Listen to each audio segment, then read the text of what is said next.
We lost another trailblazer this week, the Queen. Of course, and you sat yes. down with Meghan and Harry. We're seeing the four of them together now in London. Is there a hope out there that in some way her passing would be a way to unify the family, maybe heal some wounds? Well, this is what I think. I think in all families, you know, my father passed recently this summer. Mm-hmm. And when all families come together for a common ceremony, the ritual of, you know, burying your dead, Right. there's an opportunity for peacemaking. Yeah.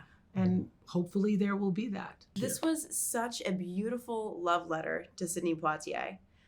His life was poetry. And Oprah, I know that toward the end of the documentary, you said, I just love him so much. And it brought you to tears. Yeah. Can you take me to that moment and what was going on in here?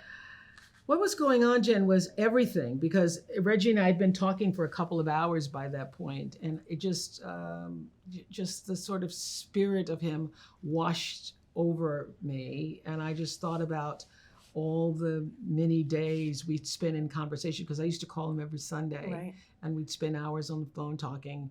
The conversations I had at his home, that he's had at my home, I just thought about all of those moments, and you think about what we tried to do in this film is to show the essence of the man, and what I was feeling in that moment that I just broke down and cried was the essence of everything that he has meant to me, and it still brings me to tears to think about.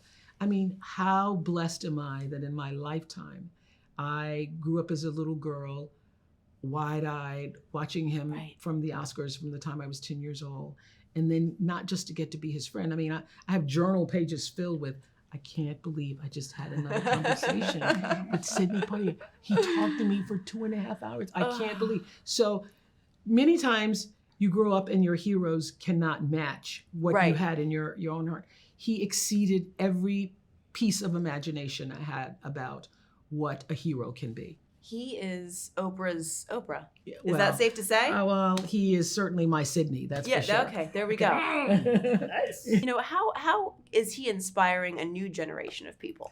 That's one of the nicest things. I was having a conversation with John Boyega, who's an amazing young actor, that next generation. And I said, hey, what's Sidney Poitier to you? Right. And without a blink, he says, he's the first Avenger. I can't think of a better description. Yeah, that's good. He is, you don't have the super team without him. Yeah. He's the guy who breaks the barriers and makes it happen. Breaking barriers even since the day he was born. He wasn't even supposed to survive. I know, they had the little shoebox ready to put him in the ground. And his mama said, not this, not my baby. Just so when you start by beating death, then you are unstoppable. Absolutely. Well, that's a good line, Reg. I hadn't heard that one. I mean, that should be written somewhere in frames, right? They're just coming up this time of the day. When you start by beating death, that's right. You start by beating death. And I think everything that he did, everything that you see of him as an artist is expressive of who he was as a man. Right. And, you know, that book that he wrote, Measure of a Man, where it was so important to him to understand what his father had said to him, Jen, and that is the measure of a man is how he takes care of his family. And we've been, you know, talking to his daughters all day long. And the interesting thing about it is, even now, even after they've seen our documentary, they still just think of him as dad. He was our dad because he didn't bring all of that outside stuff inside.